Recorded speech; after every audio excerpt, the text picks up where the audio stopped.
కేదార్ దాత్రి దగ్గరికి వస్తాడు. దాత్రితో చెప్తూ ఉంటాడు, సాధు నాయక్ సార్ ఇంకా ఫ్లైట్ దిగినట్లేదు, లేదంటే ఖచ్చితంగా ఫోన్ లిఫ్ట్ చేసేవాడు అని కేదార్ ఇక చెప్తూ ఉంటే దాత్రి బాధపడుతూ ఉంటుంది. అప్పుడే బూచి వస్తాడు. 5 లక్షలు ఇంట్రెస్ట్ కావాలంటే తీసుకోండి, ఇంట్రెస్ట్ కనుక్కోండి అని చెప్పిస్తూ ఉంటాడు.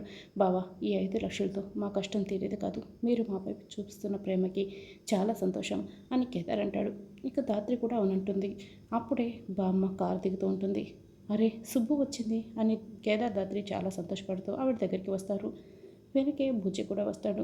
ఏంటే పెళ్ళి లోపల జరుగుతుంటే మీరేంటి బయట చేస్తున్నారు అని సుబ్బు బామ్మ అడుగుతూ ఉంటుంది. నాన్నకి ఎలా ఉంది అని దాత్రి అడుగుతూ ఉంటుంది. ఎక్కడ కదలకూడదని చెప్పారు, ఇన్ఫెక్షన్ వస్తుంది, 3 రోజుల పాటు ఇంట్లోనే ఉండమని డాక్టర్ చెప్పాడు, అందుకే ఫోన్లోనే పెళ్లి చూస్తాను, ఇంట్లోనే ఉండిపోయాడు, నేను బయలుదేరి వచ్చేసాను అని బామ్మ చెప్తుంటుంది. అప్పుడే ఇక వాళ్ళు ₹1,00,00,000 ఆడపడుచు కట్నం అడిగిన సంగతి కేదార్ దాత్రి మొత్తం కూడా చెప్తారు. ఇప్పుడు మా డబ్బులు అంటే ఎక్కడి నుంచి తీసుకురావాలో అర్థం కావటం లేదు, చాలా బాధగా ఉంది అని దాత్రి చెప్తుంది. వెంటనే కారులో ఆవిడ బ్యాగ్లో నుంచి చెక్ బయటకు తీస్తుంది. ఇలాంటిది ఏదో ఒక అవసరం వస్తుందని, మీ నాన్న అవసరానికి ఉపయోగపడుతుందని ఇదిగో ₹1,00,00,000 చెక్ని ఇచ్చాడు. ఈ విషయం నేను రేఖకి చెప్పానే, నీతో చెప్పలేదా అని బామ్మ చెప్తుంది. చెప్పలేదే అని దాత్రి అంటుంది. దొంగ ముఖంది, సరేలే ఈ ₹1,00,00,000 చెక్కుని వాళ్ళకి ఇచ్చేసాయి, ప్రాబ్లం సాల్వ్ అవుతుంది కదా అని సుబ్బుబామ్మ అంటుంది. అవునా అంటూ చెక్కును చూసుకుని చాలా సంతోషపడుతుంది దాత్రి. మళ్ళీ ఒక్కసారిగా బాధపడుతూ ఉంటుంది. కానీ ఇది నాన్న డబ్బు కదా, వాళ్ళు మా డబ్బులు అడిగారు అని దాత్రి కేదార్లు అంటారు. ఒసే పిచ్చిదానా, ఇది మీ నాన్న మీ పెళ్లి కోసం ఎత్తిపెట్టిన డబ్బులే, కాబట్టే ఇది నీ డబ్బే అవుతుంది అని చెప్పడంతో అయితే తీసుకోవచ్చు, నాదే తీసుకోవచ్చు దాత్రి అని కేదార్ చెప్తాడు. అయితే ఇంకెందుకు ఆలస్యం, పద కేదార్ వెళ్దాం అని కేదార్ దాత్రి బామ్మ బుజ్జి ఇక చాలా సంతోషపడుతూ లోపలికి వెళ్తూ ఉంటారు. ఇక ఇదంతా కూడా యువరాజు మొత్తం వినేస్తాడు. వెంటనే నిషి వాళ్ళ దగ్గరికి వెళ్తాడు. జరిగిందంతా చెప్పేస్తాడు. వాళ్ళు ఎలా డబ్బులు డ్రా చేసుకొస్తారో నేను చూస్తాను, పద అని రేఖ చెప్తుంది.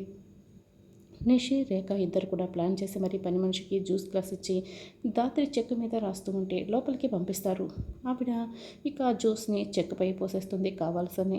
ఇక దాత్రి అయితే ఆ చెక్కుని చేతిలోకి తీసుకోగానే అది చినిగిపోతుంది, ముక్కలైపోతుంది.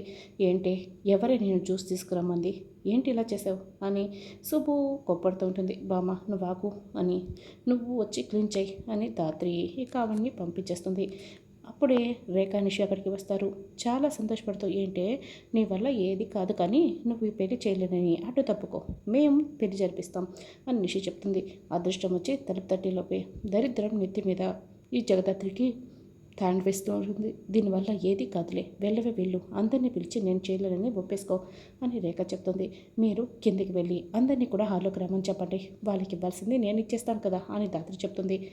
రేఖ నిషి ఇద్దరు కూడా షాక్ అయి చూస్తూ ఉంటారు. ఏం తెలుసుకొస్తుందో ఏంటో అని నిషి రేఖ ఇద్దరు కూడా కిందకి వెళ్తారు. అప్పుడే దాత్రి 7 వారాల నగలని పట్టుకొని గదిలోకి వస్తుంటుంది.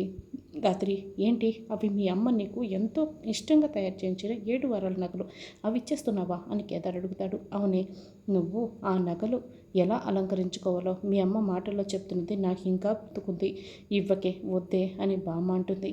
దాత్రి, మీ అమ్మ పైన పడిన నింద పోగానే నువ్వు 7 వారాల నగలు అలంకరించుకొని మీ అమ్మ సమాధి దగ్గరికి వెళ్ళి నిలబడి మీ అమ్మ సమాధి ముందు గర్వంగా మాట్లాడతానని చెప్పిన విషయం మర్చిపోయావా, ఇప్పుడు ఇచ్చేస్తే ఎలా దాత్రి అని కేదార్ ఇక బాధపడతాడు.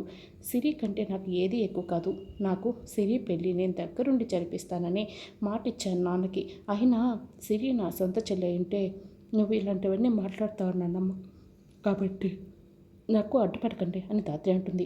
ఇక రేఖ నిషి రాగిని ఏ రోజు నిన్ను సొంత కుటుంబంలో మనిషిలాగా చూడలేదు, ఎందుకే వాళ్ళంటే నీకు అంత ప్రేమ అని బామ్మ అడుగుతుంది. అప్పుడే వాళ్ళమ్మ కావ్య చెప్పిన మాటలన్నింటిని కూడా దాత్రి గుర్తు తెచ్చుకుంటుంది. అందరూ మన వల్లే, అందరినీ చాలా ప్రేమగా చూసుకోవాలి అని చెప్పిన మాటల్ని గుర్తు చేసుకుంటుంది. ఏదేమైనా సిరి నా సొంత చెల్లితో సమానమే, మా అమ్మ ఎంతో ఇష్టంగా నాకు ఇచ్చిన ఈ నగలు లేకపోయినా పర్వాలేదు, పవన్ సిరి ఇద్దరు ఒకరినొకరు ఇష్టపడుతున్నారు కాబట్టి వాళ్ళ పెళ్లి జరిగే తీరాలి, ఏ లోటు కూడా జరగకూడదు అని ఇప్పుడు వాళ్ళు వాళ్ళ అబ్బాయి మీద పడినంతని నిందని పోగొట్టుకోవడానికి అడిగేలే, కానీ వాళ్ళు స్వార్థంతోనో కుట్రతోనో అడగలేదు కదా అని దాత్రి ఆ నగలను తీసుకొని వస్తూ ఉంటుంది. ఇదంతా కూడా పవన్ వింటాడు.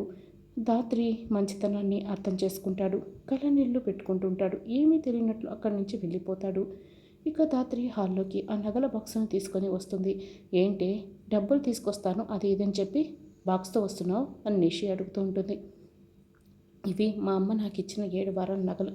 నేను వీటిని సిరి కోసం ఇచ్చేస్తున్నాను వీళ్ళకి అని ధాత్రి అంటుంది. ఏంటే నీ నగలు అసలు బయటికే తీవు, ఇప్పుడు ఇస్తానంటే మేము నమ్ముతామా అని నిషి అడుగుతుంది. నేను నిజంగానే ఇస్తున్నాను నిషి అని ధాత్రి అంటుంది. అప్పుడే నిషి రాగిని వైపు చూస్తూ సైగ చేస్తుంది. ఏంటే 7 వారాల నగలు ఇస్తున్నానని చెప్పి 4 కన్నీళ్లు కాల్చి ఇవ్వకుండా తప్పించుకుందాం అనుకుంటున్నావా అని రాగిని అడుగుతుంది.